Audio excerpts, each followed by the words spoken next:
So good morning guys, we're back here in the campus as the mid-year class starts. So today we're gonna ask some patsiyans about the ITU and kung anong alam nila sa ITU. But before that, do you know that the ITU or the International Telecommunication Union is a specialized agency of the United Nations, and it is the oldest agency of the United Nations system and founded in 1865. It is based on Geneva, Switzerland. And alam niyo ba na merong 194 member states and over 1,000 partners ang ITU?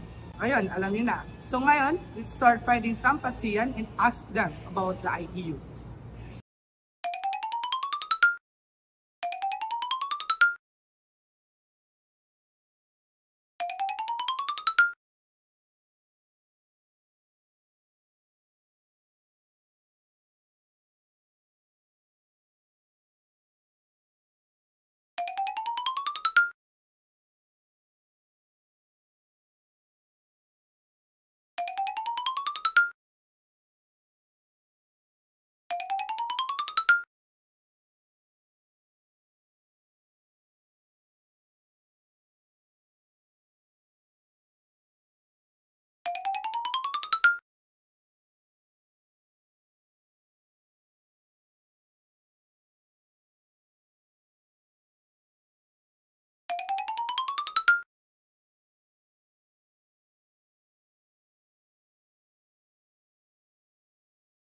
Guys, sakto may nahanap na tayo.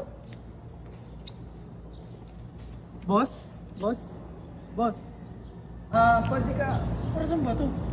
Sino ba kayo? Interviewin ka lang po namin about sa ITU, kung may alam ka about sa ITU. ITU. Sige.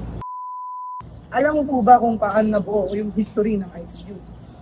So, for 150 years, sa pagkakaalam ko, ang ITU or so-called International Telecommunication, sila yung tumutulong sa buong mundo na stay connected or links, interconnection. And as far as I know, since 1865, nagsimula lang sa mga telegraphs and hanggang sa nag-evolve, naging phones. Then, na-develop, pwede na yung internet, satellites, and towers. And yun lang. Tsaka sa pagkakalam ko din, group of companies, governments, ang nagtutulong-tulong worldwide para mas lalong ma-develop and lumawak yung sakop ng ITU na. Wow, such a great answer from a great person. So ayun guys, nakahanap na tayo ng isa. At ngayon naman, maghahanap pa tayo ulit ng isa. Let's go!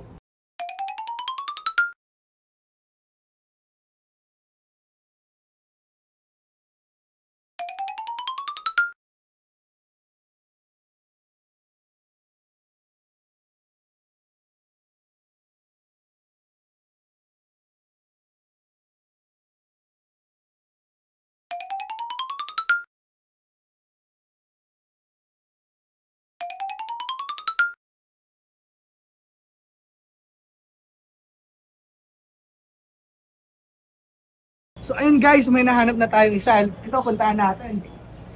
Sir. Oh, pwede ka po kung matanong about sa ITU? Sige na. Okay So, ano pong pangalan nyo? So, pangalan ko is Amir Sakam and third year na po ako from Aptec.